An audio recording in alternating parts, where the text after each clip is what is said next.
Welcome to SXSK tasty bites. இப்போ நம்ம என்ன பண்ண போகிறோம்னா ப்ரான் கிரேவி. அதுக்கு முன்னாடி நம்ம சேனல் லைக் பண்ணிடுங்க, ஷேர் பண்ணிடுங்க, சப்ஸ்கிரைப் பண்ணிடுங்க. இப்போ 5 வெங்காயம் தக்காளி எடுத்துக்கலாம். ஒரு கடாயை தேவையான அளவு எண்ணெய் ஊற்றி ஒரு பட்டை, 1/2 டீஸ்பூன் சோம்பு, 1 டீஸ்பூன் சீரகம் போட்டு ஒரு கொத்து கருவேப்பிலை, பச்சை மிளகாய் உங்களுக்கு வேணும்னா நீங்கள் போட்டுக்கணும். அதுக்கப்புறம் வெங்காயத்தை சேர்த்து நல்லா ப்ரௌனிஷாக வரைக்கும் வதக்கிக்கலாம்.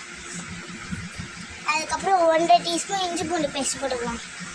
போட்டு நல்லா ப்ரௌனிஷாக வதங்க விட்டதுக்கப்புறம் தக்காளி வெட்டி வச்சுருந்தாலும் அந்த தக்காளி அதையும் போட்டு நல்லா மிக்ஸ் பண்ணிக்கலாம். தக்காளியை வதங்கினதுக்கப்புறம் நம்ம வாங்கி வச்சுருந்த ப்ரானை உள்ளே போட்டு நல்லா மிக்ஸ் பண்ணிக்கலாம். அதுக்கப்புறம் 1/2 டீஸ்பூன் மஞ்சள்தூள், 1 டீஸ்பூன் கரம் மசாலா, 2 டீஸ்பூன் பெரிய டீஸ்பூனில் வீட்டு மிளகாத்தூள் 2 டீஸ்பூன் போட்டிருக்கோம்.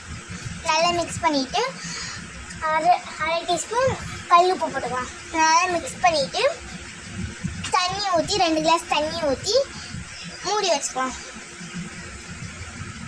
நல்லா மிக்ஸ் பண்ணிட்டு மூடி வச்சுக்கலாம்.